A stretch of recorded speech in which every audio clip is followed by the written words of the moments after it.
Married at First Sight, season 16, episode 2. What I liked about this episode is that it started out with Kirsten and Shaq's wedding, like right from the get go, and they actually showed us 3 weddings. Hi, my name is Tamara of Tamara Lynette Tells. Let's get into it. So, I'm going to do things a little differently and also chat about some of the information we learned on After Party that featured Nicole, Kirsten, and Gina rather than putting it in a separate video. Let's talk about Kirsten and Shaq. When Kirsten rounded that corner, it was clear that she wasn't feeling Shaq. She barely gave him any eye contact as she walked down the aisle. Then when she made it to the altar and the officiant said, "Kirsten, meet Shaq," she didn't say anything, which felt awkward and a little rude if you ask me, which nobody did. But like when someone says, "Hey, I want you to meet my friend so-and-so," the normal response would be to open your mouth and say some type of greeting like, "Hi." But she was standing there like she was at a club and some loser guy was trying to pick up on her, so she ignored him, like hoping he would go away. Girl, sorry to be the one to break it to you, but that's about to be your husband, whether you like it or not. You signed a contract to marry this man. Anyway, when she didn't respond to the officiant's introduction, Shaq laughed. Now, to me, it looked like he was laughing at the fact that she was being so weird. She was like, "Why are you laughing? Because you're behaving like I just chased you down at a club and just fed you some corny pickup line?" Is what he should have said. But instead, he was a gentleman and was like, "Girl, you so beautiful. God knew what he was doing when he made you." Okay, player, I see you and I ain't mad. But in the meantime, I did feel kind of bad for him because he was so happy with her appearance and was just cheesing like a kid in line at the cafeteria on pizza day, having no idea how badly she was judging him. Even when it came time for the kiss and she gave him the cheek, he was happy about that. He's like, "Oh, wow, she's setting boundaries. I like that." Shaq, I appreciate your optimism, man, but when the officiant said you may now kiss the bride, she threw up a little bit in her mouth.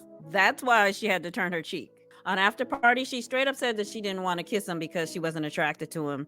She said she was expecting a man with a low haircut, no beard, older, wider knuckles, a disco stick down to his ankles, and a left knee injury from playing quarterback in the NFL. I mean, this woman is so specific on what she expected to see at the end of the aisle. Then she said she was also put off by the fact that he didn't ask if he could kiss her. Now, it never ceases to amaze me what some people get caught up on because he also didn't ask you if you would marry him, but there you were, all dolled up in your sparkling white dress and your wedding hair bun, ready to say, "I do." I mean, I'll marry you, stay in the same hotel room with you, go on a honeymoon with you, then move in with you without being asked, but giving you a kiss without you asking? Ooh, well, that's just weird. Kirsten, now we're going to need you to get it together, girl, and to get over your shallow expectations and to get to know this man and his heart instead of worrying about what size condom he wears. On After Party, she said that her last relationship was 4 years long and ended because her dude cheated on her. She went through his phone to confirm her suspicions. All the more reason to look for a man with substance rather than things that can change on a dime, like a beard and a hairstyle. Come on now. Moving on to Nicole. Now, I have to give her props for having the perfect attitude leading up to this marriage. I mean, we may learn later that she's crazy as a Betsy bug, but for now, she has the attitude everyone should have when they're entering into this process. She said she hasn't even tried to visualize what her husband will look like because she wants to get to know his heart. She's determined to make it work. She wants to make sure he's comfortable with her because she knows her personality can be a lot, so she's going to try to calm herself. And before her father walked her down the aisle, they had a moment where he was feeling sad because he was losing his place in her heart. She said that he will never replace your spot in my heart. We're just going to make some room for him. I mean, I have to give it to her. At this point, she's in the right headspace. But I do have a question for you, Miss Nicole, about a statement you made when you went wedding dress shopping. You said you hate shopping. Girl, then why did you file bankruptcy in 2018 for overwhelming shopping debt you had at Banana Republic, Macy's, American Eagle, Bloomingdale's, Express, Lord & Taylor, and TJ Maxx? Now, this is according to the US Sun. I mean, people who hate to shop usually don't run up shopping debts at 7 different clothing stores. I'm sure there are a number of valid reasons why you were a shopping queen a few years ago, and I'm not even mad at you for having to file for bankruptcy. It happens. But I gotta clown you on saying that you hate to shop and get frustrated easily when you do shop, yet you had $95,000 of shopping debt. Now, in her defense, the Sun did reach out to her and asked her about the bankruptcy. She claims that their amounts are baseless, even though they say they obtained them from the actual court documents. Plus, she said she currently has good credit, so good for you. Oh, and on a completely different topic, when she was on After Party, Keisha asked her how she felt walking down the aisle and stuff. She said she felt self-conscious, then told the story of she and her friends having to wait a long time for the wedding to start. So they were like celebrating in a room, and her friend was opening a bottle of champagne while pointing it right at Nicole. And you guessed it, when it opened, the champagne exploded all over Nicole's face, hair, and dress. So she had to wipe off a lot of her makeup and couldn't get the smell of the champagne out of her dress. Now, I'm guessing that the makeup artist had already left and no one had makeup she could borrow, because she said she walked down the aisle with less makeup on than she had hoped. So it makes sense that she felt uncomfortable standing at the altar, being that she was smelling like a $12 Sunday brunch at an all-you-can-eat buffet. I just want to know, where were the cameras when this happened? This is some important information to know as a viewer. Watching her walk down the aisle, I would have given her mad respect for putting on such a brave face during the wedding. But I also want to see how that went down, because on a normal day, you should be careful where you point the bottle when opening champagne. But opening one near a bride while she's wearing her wedding dress, it should go without saying that you point the bottle at her mama. Come on now. Just kidding. Moving on to Arris. Now, he called himself a former F-boy. It's just crazy to me that the experts are taking his word for it, that he's left them streets behind and is not going to waste everybody's time by bringing his F-boy ways into this marriage and completely ruin it, because he's got no relationship experience ever to prove otherwise. Meanwhile, his cousin was practically putting dollars in his thong not to go through with it. She had the getaway car parked nearby with the engine running. She was like, let's go, because you're about to be a whole fool up in this marriage. Yet the experts who don't know him at all claim to feel confident in this match. So far, Jasmine seems pretty cool. I hope for her sake that he's not there to play games. Now, Clinton Gina, I was disappointed by the look he chose in terms of the beach wedding suit and not getting his hair and beard trimmed to scale back his lumberjack Chuck Norris, I just crawled out of bed after sleeping with 65 women look. Yes, he counted, child, and said he slept with 65 women and only had to pay to sleep with 62 of them. I'm just kidding.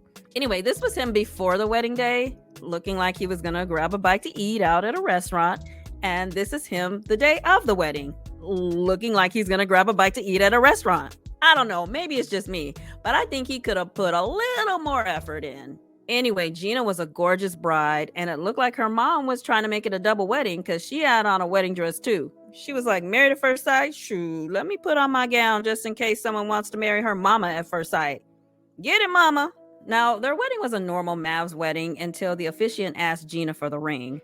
She looked over her shoulder and yelled, Hank, come here, boy.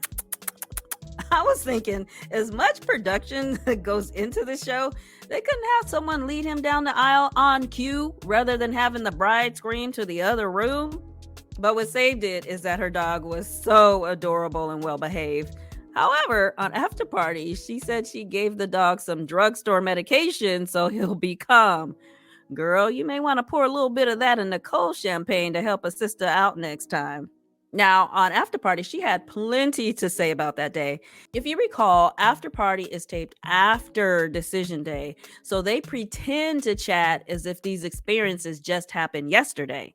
So to me, it looked like Gina was acting her butt off to try and talk about Clint without showing utter disgust. So on there, she admitted that she had seen Clint in her building elevator before. Now, if you recall, they discovered that they live in the same building. I wonder if they found each other attractive then. So she told the story about the home visits. Since they live in the same building, They did her interview one day, then his the day after. So the day after her interview, she came back from walking her dog and saw the production crew downstairs. And she asked them if they were trying to reach her because she didn't have the phone on her. And they said, no, we forgot some footage of the building, so we're just back to do that. But she didn't believe them. So after they left, she did a little detective work and asked the valet what they were doing there. And he said that they were there to interview some old man. Now, I don't know if the valet was calling Clint old or if he just got his facts wrong. I think it's odd that they would take a chance on pairing these two, because who knows, they could have already known each other and dated even. So Keisha asked her about their gift exchange on their wedding day. She said she bought Clint crystal drinking glasses with their wedding date engraved on them and a bottle of whiskey that had the number 16 on it for being barreled 16 years. She thought the 16 was cool since they were season 16. And then when Keisha asked, what did Clint buy you? Sailing gloves. According to the brides, they said once you meet Clint, it makes sense, giving the impression that he's not been hit by the romantic stick. As for Domynique and Mackinley, their segments were just the boring shopping for their outfits, while the rest of us wonder why they matched this 34-year-old man with a 25-year-old mama's girl. In any case, the previews for this season look crazy. I think we're going to have a lot of drama and very little love. Thanks for hanging out with me, and I'll see you in my next video.